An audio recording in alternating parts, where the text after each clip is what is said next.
The Mets are out, and Matt Chernoff is going to be a very, very happy man. Should be. This afternoon. And it's the Cincinnati Reds with a $119 million payroll who got him. So the Reds are the first team in a non-strike season to have no 270 hitter, so nobody hit at least 270, no 25 home run hitter, no 15-game winner, and no 200K pitcher and make the postseason.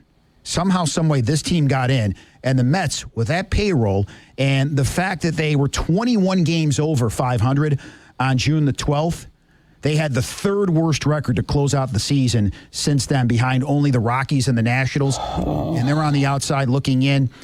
Listen, misery loves company, especially in my head.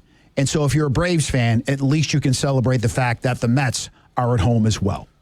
Oh God, we had a long stretch of not being in it. They went down to the wire against the Miami Marlins. They have three guys that get paid $115 million. Three. The team that beat them is $119 million payroll. So I'll find a bullpen guy who got $5 million, and I'll go, they had four guys who made more than the Cincinnati Reds did. And the Cincinnati Reds, what day did they go over 500? Because that's the other thing that you look at and you go, it can happen in baseball that you're not a very good team. You're not a very good team. Wait, are we still in it? And Terry Francona, the manager. No moves. They made no moves. They didn't do anything to improve the team. And Francona, the 12th time now he's made it into the postseason, the most among active managers. Here's our friend Mike Francesa laying it all on the line for everybody to hear, talking about the Mets. This is such a colossal failure. This is one of the great, colossal, gutless collapses that we have seen from a team with talent in a very long time. There are bad teams. That's not them. They aren't a bad team. They're a gutless bunch of underachievers. That's what they are. Gutless to the core as a group. They should be ashamed of themselves. He's not wrong. He's really not wrong. Oh, God, no, it could be worse than that. Look, if you were allowed to curse, you'd go deeper in the that. Gutless to the core. Yeah, you go deeper than that. I'm telling you, that is it's not the World Series, but that is their Falcons thing.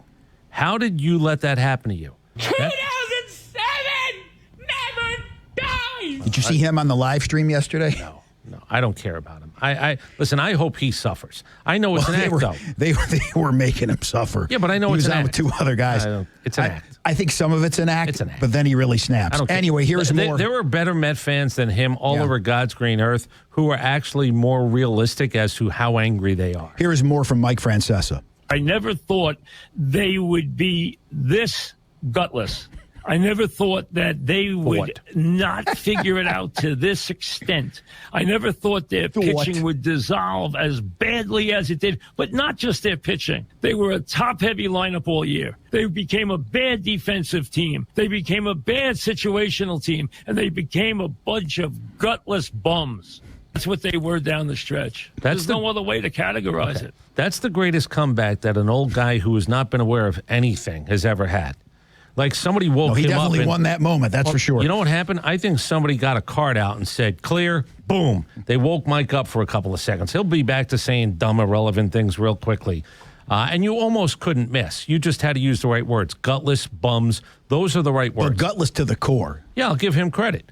He got paddled. He woke up. He said something that was actually interesting and right on point, and he'll be terrible again at some point this week talking about the Giants. And Steve Cohen, remember, when he purchased the team, he said within 5 years we're going to have a World Series or it's going to be a major disappointment. I think he said in 5 years it's going to be amazing around here. Mm-hmm. He's right. It was amazingly awful. For all the wrong reasons. 21, you missed the playoffs. 22, you exited in the wild card round. You missed the playoffs in 23. You made the NLCS last year, and you missed the playoffs again this year. So, yeah, amazing is an accurate portrayal of the Mets over the last 5 years, but not for the reasons that he wanted them to be.